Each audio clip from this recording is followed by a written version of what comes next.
Mesdames et messieurs, bonjour et bienvenue à cette émission Éclairage, un complément de la rédaction pour expliquer certains faits de l'actualité.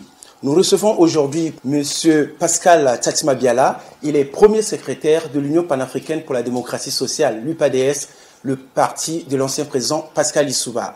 Monsieur Pascal Tsatsima Biala, bonjour. Bonjour, monsieur. Alors, tout de suite, je vais vous poser la question. Beaucoup d'années après le départ du président Pascal Lissouba en exil, qu'est-ce que vous faites de son héritage politique? Nous le gérons au mieux.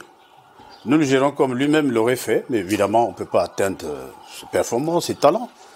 Mais nous essayons de nous efforcer de faire comme lui, sans l'atteindre, bien entendu, et dans le contexte actuel d'un parti qui est dans l'opposition, d'un parti qui a de moins en moins de ressources pour financer ses activités, et donc il ne peut pas être au niveau où il l'a laissé, ça c'est sûr.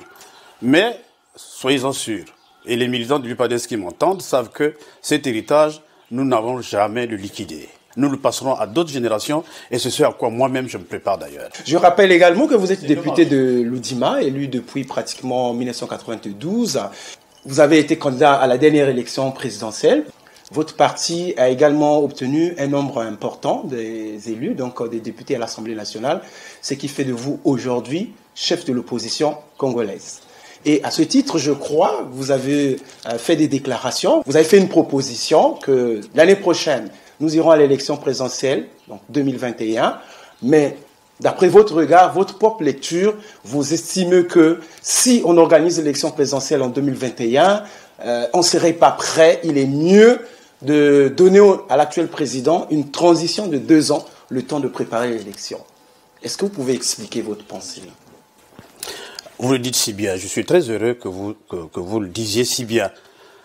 C'est une proposition que nous avons faite. Ce n'est pas une décision que nous avons prise, nous n'en avons aucune qualité et on n'a aucun moyen d'imposer. C'est une proposition que nous avons faite, une proposition que nous lançons au débat au moment où nous sommes en train de préparer l'élection présidentielle. C'est dans quelques mois, c'est 10-12 mois. Donc, nous lançons ce débat pour dire, attention, lorsqu'on regarde les faits, techniquement, il n'est pas possible d'organiser l'élection présidentielle en 2021, qui ne soit pas contestée. Le problème de ça, on peut faire l'élection présidentielle, comme le président dit non, on doit aller, si. Et nous sommes allés à l'élection avec ce recensement administratif qu'on appelle administratif spécial. Ce recensement n'aurait eu de sens que si les sous-préfets, les maires, faisaient leur travail correctement. Vous savez, chaque année, les sous-préfets et les maires doivent faire ce qu'on appelle la révision des listes électorales, la révision administrative. Ils ajoutent dans les monographies, ils ajoutent les nouveau-nés, on retranche les décédés et on prend les flux, on tient compte des flux migratoires. Il y en a qui se déplacent, on prend chaque année. Dit, la Lukwala doit cette année nous donner sa population, ainsi de suite. Mais ça ne suffit pas pour aller à l'élection. Quand on a fait ça, c'est bien. Les monographies sont bien tenues. Dieu seul sait si encore on tient vraiment les monographies. Bon, je suppose qu'on le fait. Mais quand on a fini, il faut un référentiel. Le référentiel, il est où? Le référentiel, c'est ce qu'on appelle le recensement général de la population et de l'habitat. Et le nôtre, il n'a été fait que depuis 2007. Voilà le document. Depuis 2007, le Congo, officiellement, nous avons 3 697 490 habitants. Ce n'est plus la population du Congo. 2007, aujourd'hui, ça fait 13 ans. Donc, la population a certainement augmenté. Mais elle est de combien? Personne ne peut le dire. Alors, on joue sur des chiffres, peut-être 4 millions. Il y en a plus optimistes, c'est peut-être 5 millions. Mais non, il faut qu'il y ait un recensement. Et ce recensement-là, il est très sérieux. Il se fait avec la communauté internationale, notamment avec le FNUAP, le Fonds des Nations Unies pour la population, qui le fait avec chaque État, parce que nous avons l'obligation, tous les 10 ans, de faire un recensement général de la population de l'habitation. Et duquel, d'ailleurs, découlent nos politiques, toutes nos politiques. Est-ce que vous estimez qu'avec ça, nous pouvons aller faire un recensement et qui sera adossé sur ce recensement? Non. Il faut donc faire, en plus de ce qui n'a pas été fait chaque année, par les maires et par les sous-préfets, c'est-à-dire la révision administrative des listes électorales, mais il faut surtout, aujourd'hui, nous sortir les données nouvelles du Congo. Et au travers d'un recensement général de la population, voilà le document qui a été fait en 2017. Ça, c'est le travail de l'administration. On va certainement revenir sur, ça, c'est pas l'administration. Sur vos propos. Mais il y a quand même, une fois que le recensement que vous avez contesté en 2014 est sorti, Vous préférez, parce qu'il faut s'adosser sur ce recensement. Est-ce que depuis là, ça fait quand même beaucoup d'années, est-ce que vous contribuez, vous aidez le gouvernement à aller vers ce recensement général de la population? C'est vrai que c'est leur travail, leur objectif, mais est-ce que vous faites des contributions quand même? Non, mais ça, on ne fait pas de contributions. Est-ce que vous poussez le gouvernement à aller vers ce recensement? Bien sûr, j'ai fait plusieurs fois des interventions à l'Assemblée. À la séance de questions orales au gouvernement, j'ai interpellé Mme Ebouka Babacar, substituée techniquement à ce que doit faire le ministère du Plan, la Direction générale de la statistique et des études économiques et même démographiques, plus le FNUAP. C'est un travail d'expert. Parce que sinon, on rentre dans la subjectivité. C'est un travail d'expert. Ce n'est pas à nous d'aller faire ce travail. Nous, on se sert des données. Et personne ne peut le contester, ni la majorité, ni l'opposition. Quand vous avez un document comme ça, parce qu'après, ça doit être validé. Autrement dit, si on le commence maintenant, il faut au moins 2 ans pour avoir les résultats fiables. Et quand on vous les donne là, il y a tout. Le nombre de la population autochtone, la population... Ça, vous n'avez plus à discuter. Vous estimez que ce recensement est pour vous une condition avant d'aller à la présidence? Je ne dis pas une condition, mais on ne peut pas, je vous dis, on ne peut pas avoir des listes électorales fiables si vous n'avez pas ces données. Pourquoi? Mais si le RAS, le recensement administratif spécial, qu'on peut fabriquer rapidement, 6 mois, 1 an, on le fait. Mais nous allons encore contester. Si on dit le Niari disons, 50 000 électeurs, ben, il faut le vérifier. Quelle est la population du Niari? C'est-à-dire, si ça a 20 000 habitants, il doit avoir autour de 8, 9, 10, 11 000 électeurs. Donc, on a une estimation. Quand ça va au-delà, ou bien en deçà, c'est que ce n'est pas correct. Mais si vous n'avez pas ce référentiel, comment vous allez discuter? Sinon, on va rentrer dans les querelles. Et comme, effectivement, nous avons refusé de voter la loi électorale actuelle. Nous avons même fait l'esclave puisque nous sommes sortis parce qu'on n'a pas tenu compte de ce que nous avions dit. Vous vous rappelez de ce petit moment-là? Mais donc, nous avons dit... Dans votre déclaration, vous parlez justement, donc vous évoquez le recensement qui n'est pas fait, qui peut être un handicap. C'est pour ça qu'il faut prendre les 2 ans, mais peut-être qu'il y a autre chose. Non, je n'ai pas dit 2 ans, j'ai dit... Vous proposez une transition. J'ai une transition, ça peut être 1 an, ça peut être 2 ans, mais j'ai dit, juste quand je regarde, techniquement, on ne peut pas le faire avant 2 ans. Ça, en dehors du recensement, il y a autre chose? Oui, mais il y a la commission électorale. La commission qui... Notre commission doit être indépendante. Elle ne l'est pas. Alors quand on nous dit indépendance, c'est quoi l'indépendance? L'indépendance, c'est que cette commission s'occupe de toutes les opérations préélectorales et électorales. Que ce soit une commission qui est là permanente. Donc quand on fait déjà le recensement, elle a déjà commencé le service. Or, tout ce travail préélectoral est fait par qui? Par le ministère de l'Intérieur. Au travers de qui? Des sous-préfets et de la Direction générale des affaires électorales. Aujourd'hui, nous avons une commission permanente aujourd'hui. Elle est mise en place en janvier 2016. Elle n'est pas indépendante. Vous avez quand même adopté cette loi. La loi, elle est votée. Nous sommes des démocrates, des républicains, elle est votée, Mais elle a des défauts, il faut les corriger. Là, il y a tout. Le nombre de la population autochtone, la population... Ça, vous n'avez plus à discuter. Vous estimez que ce recensement est pour vous une condition avant d'aller à la présidence? Je ne dis pas une condition, mais on ne peut pas, je vous dis, on ne peut pas avoir des listes électorales fiables si vous n'avez pas ces données. Pourquoi? Mais si le RAS, le recensement administratif spécial, qu'on peut fabriquer rapidement, 6 mois, 1 an, on le fait. Mais nous allons encore contester.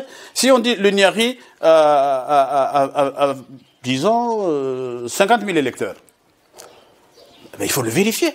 Quelle est la population du Niari? C'est-à-dire, si ça a 20 000 habitants, il doit avoir autour de 8, 9, 10, 11 000 électeurs. Donc, on a une estimation.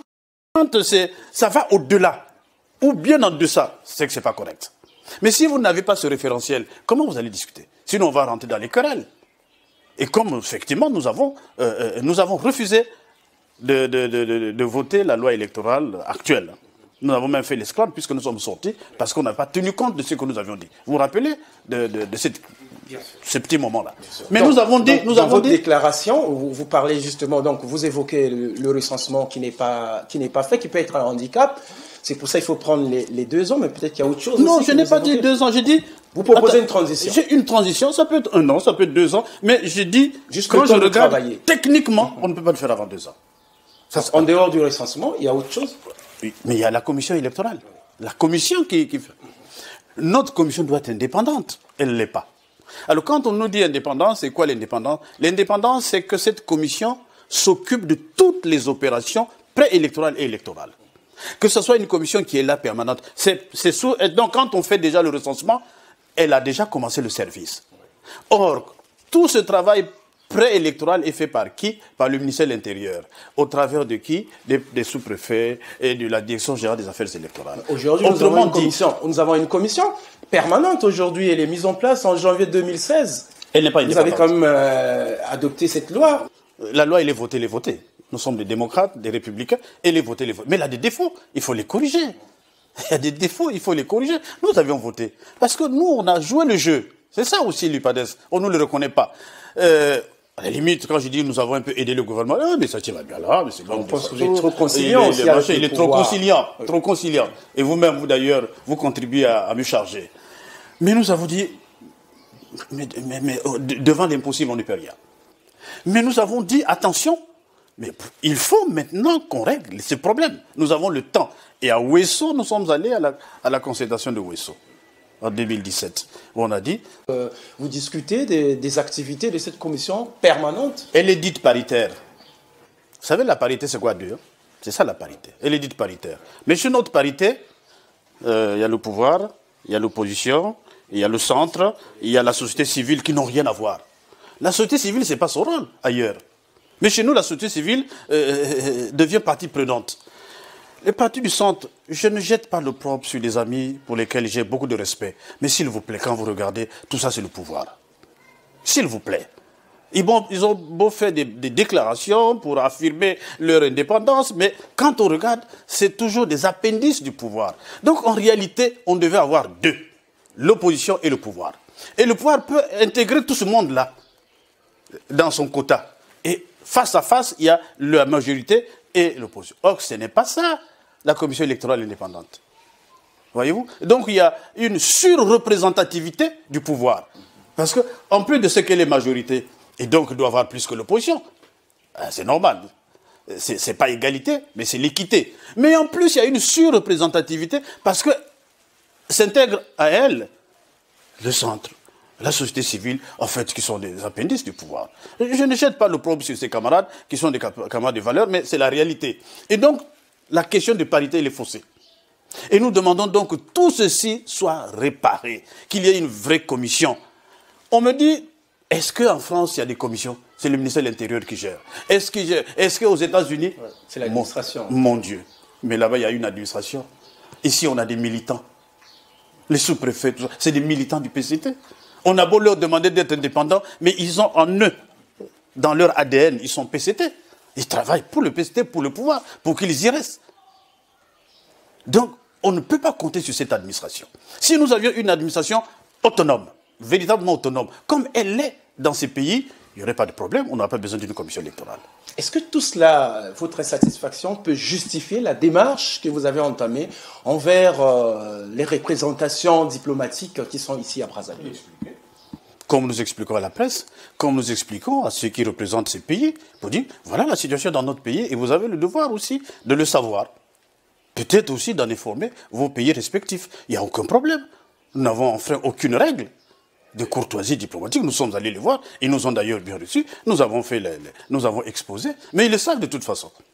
Et nous avons rappelé que l'Union européenne, dans le cadre des accords de Cotonou, l'Union européenne a l'obligation, je crois tous les 6 mois, il y a une périodicité, on doit discuter avec le gouvernement pour regarder les questions de paix. Dans les temps actuels, où nous avons des charges, des étudiants, des retraités. Et s'ajoutent des problèmes graves d'inondation et tout ce que l'on vit. Pointe-Noire, la ville pétrolière est dans les eaux. Et il faut peut-être même un plan Marshall pour sauver nos villes. Est-ce qu'en même temps qu'on a ces problèmes sous les pieds, on doit mettre 20 milliards, 30 milliards pour régler les questions? Le Premier ministre vous a répondu une fois sur cette question, que le gouvernement cherchait les moyens pour relancer la viabilité des villes. Merci. Vous avez vu dernièrement, ça continue. On cherche toujours les moyens. Alors si on a les moyens, peut-être qu'il faut prioritairement les affecter là-bas. Mais Pointe-Noire est dans les eaux. Même le centre-ville dans les eaux. Toutes les canalisations sont bouchées. Donc il faut beaucoup d'argent. Sinon, il y a des villes qui vont disparaître. ou des quartiers entiers qui vont disparaître. Ce qui veut dire que même dans les 2 ans, on ne pourra pas tenir l'élection selon votre Il faut donner le signal. Je ne dis pas qu'on, même si on a de l'argent aujourd'hui, on ne répare pas ça en un jour. C'est quand même des travaux titanesques qu'il faut engager. Mais il faut montrer au peuple qu'il y a la volonté d'agir rapidement sur les questions qui les touchent directement. Parlons des élections, M. Pomsek. Voilà. Donc je dis, non, je dis c'est tout ça. Et je reviens, et donc nous n'aurons pas le temps, nous n'aurons pas les ressources disponibles pour régler ces questions. Mais ça peut être comme subsidiaire. Fondamentalement, c'est techniquement, il faut une refonte du fichier électoral. Il faut refaire la commission électorale indépendante. Et en un an, on ne peut pas le faire. Pourquoi? Mais il faut le faire consensuellement. Il faut que l'on soit d'accord. Maintenant, si le gouvernement, peut-être c'est ce qui nous prépare, veut faire un passage en force, au bout c'est quoi? C'est la contestation. Que le gouvernement s'attende bien à une contestation, parce que ce ne sera pas une élection crédible. Et alors, le président Sassou, comme ça, d'année en année, de mandat en mandat, il y a simplement sur le fait de la contestation. Il peut à un moment aussi s'arrêter pour dire, non, je vais faire les choses proprement. Au moins peut-être pour la dernière fois. C'est pour ça peut-être vous pensez lui faire un bonus, comme il y a eu réaction au sein de l'opposition. Vous voulez donner un bonus au président Sassou? Non, ça, on va arriver tout à l'heure. Je crois que le débat est intéressant. Je voulais d'abord qu'on s'arrête pour constater que les gens comprennent que ce que j'ai proposé, c'est pas une vue de l'esprit. Je n'ai pas inventé, j'ai regardé les chiffres, et puis aussi, je suis quand même sur les questions électorales depuis 82 que je suis député. Donc je suis... Ça. Et c'est vrai ce que nous disons. Maintenant, il reste quoi? Nous faisons une proposition, mais d'un compromis historique. Oui. Qu'est-ce que ça veut dire le compromis? Tu me donnes, moi je donne. Le président Sassou, nous demandons qu'il ne se présente pas à l'élection présidentielle. Pas avec vous sur cette question. Bien sûr. Écoutez, mais c'est une proposition que nous faisons. Ça s'appelle quoi? Ça s'appelle un dialogue. Nous irons avec quelque chose à mettre sur la table. Ceux qui ne veulent pas, ils proposent quoi? Ils ne sont pas d'accord, non? Il faut un dialogue inclusif. On doit tout remettre sur la table. Je souris un peu. Hein. On va faire quoi? Une conférence nationale. Moi, je dis c'est un dialogue sur ces questions. D'abord ces questions. Peut-être bien 2, 3, mais nous n'irons pas pour renverser la table pour tout faire. Nous n'en avons pas les moyens. Il faut être réaliste. Il y a un problème de rapport de force. Ce qui a été fait en 91 à la conférence nationale, nous aurons du mal à le faire aujourd'hui. C'est tout. Alors, il y en a qui rêvent d'une conférence nationale. C'est très gentil pour eux. Mais je trouve ça simplement...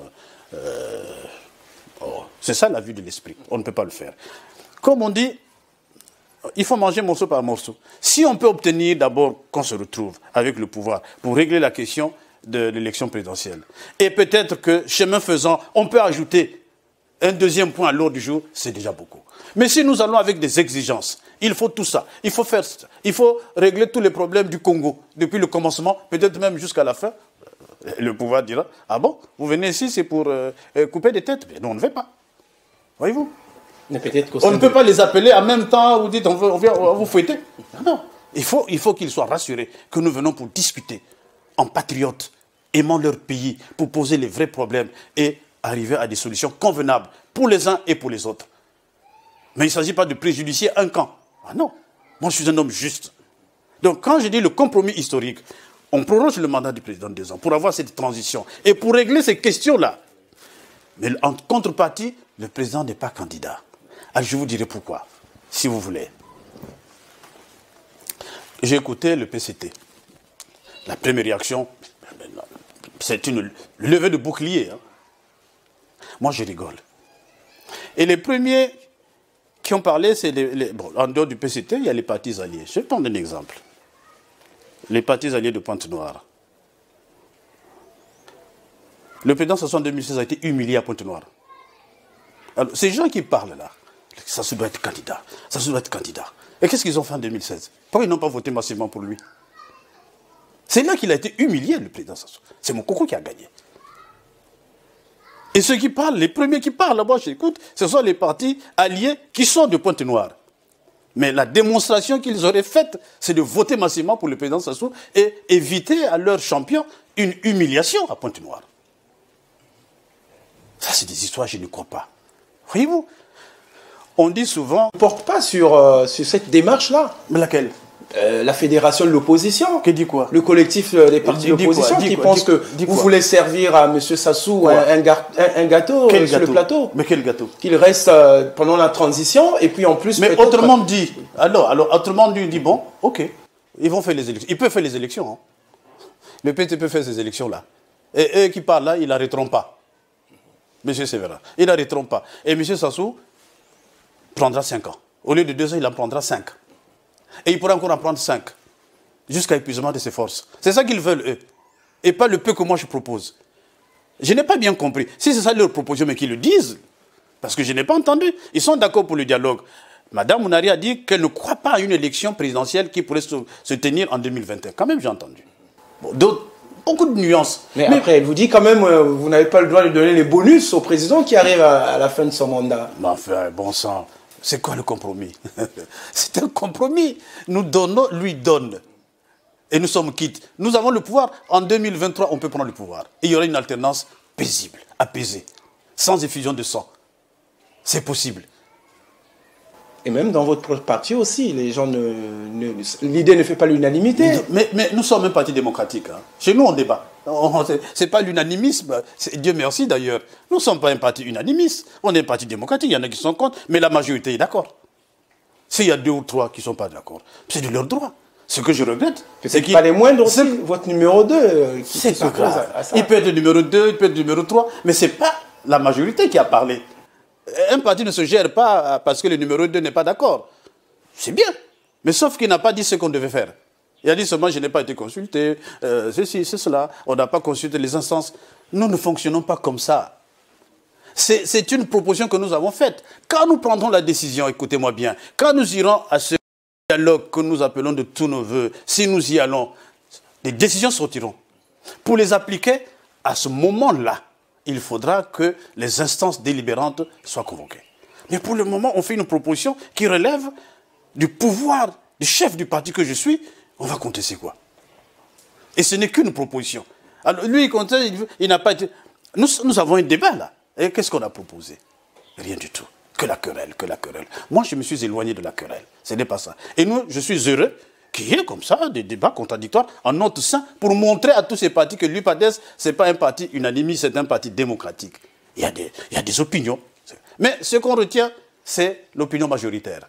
Quand l'opinion majoritaire m'aura dit, c'est pas ça, je m'arrêterai. Je ne parlerai plus. Mais je n'ai pas entendu ça. La déstalinisation, tout le machin, le Staline, les crimes, les machins, c'était ça. Donc, ce n'est pas Satima Biala qui lancera les stockades, mais c'est eux qui disent Sassou, il est bon, le président Sassou, il doit être candidat. C'est l'hypocrisie. Ils sont plus proches du président Sassou. Ils sont proches du président. Et vous-même, c'est plus proche du président Sassou. Ah bon? Excusez-moi, moi aussi proche du président Sassou? Ah bon, non, vous rigolez quoi? Non, je ne suis pas proche du président Sassou, mais c'est le président de la République. J'ai des rapports de ce qu'un citoyen qui a des responsabilités politiques peut avoir avec le président Sassou. Moi, je ne vois pas le président Sassou tout le temps. Je ne vois le président Sassou que lorsque je vais lui présenter les vœux. Peut-être que vous ne le savez pas. On se dit 2-3 mots. Alors, c'est ça, voir le président Sassou? Oui, c'est ça le réalisme. Et nous sommes là toujours, en train de gérer l'héritage de Pascal Lissouba, comme vous le dites. Donc, il faut que le président Sassou fasse attention à des gens comme ça, là. Notre champion, notre champion. Mais le président Sassou, c'est quand même aujourd'hui a pris une dimension africaine. Ce n'est plus un petit président. Il est parmi les plus anciens en fonction. Au moment où des jeunes présidents quittent le pouvoir par eux-mêmes, alors lui, jusqu'à quand? Je pense que ce qui taraude l'esprit du président Sassou aujourd'hui, ce n'est pas combien de mandats il me reste. Il peut les prendre tous. Hein. Il a les moyens, et tout, il peut prendre tous les mandats, comme il veut. On arrive en 2031, il change encore la Constitution, et puis il continue. Il peut le faire. Mais ce sera un mandat de trop et pour rien. Pourquoi de trop? Mais pourquoi qu'il va faire avec? Pour rien. Qu'est-ce qu'il va faire? Nous sommes en programme avec le FMI. Quel est le programme qu'il va venir lui appliquer? C'est le programme imposé. Parce que 3 ans, il faut appliquer les 48 mesures. C'est ça le programme du Congo. On ne peut pas faire des investissements en dehors de ce qui est prescrit par le Fonds monétaire international. Nous sommes sous tutelle chinoise. Parce qu'on a été tellement prendre de l'argent que nous sommes maintenant sous la tutelle chinoise. Quel programme il peut faire? Oui, monsieur le Premier secrétaire, vous dites des bonnes choses. Le temps, vous avez une partie, malheureusement, on arrive à la fin de cette émission. Nous retiendrons que vous continuez à vous battre justement pour que la proposition passe au niveau de votre parti, au niveau des autres forces politiques de l'opposition, jusqu'à ce que vous irez au dialogue avec cette idée, peut-être peaufinée aussi avec la contribution des autres. Donc nous vous remercions d'avoir répondu à notre invitation. Mesdames et messieurs, merci beaucoup et à la prochaine occasion.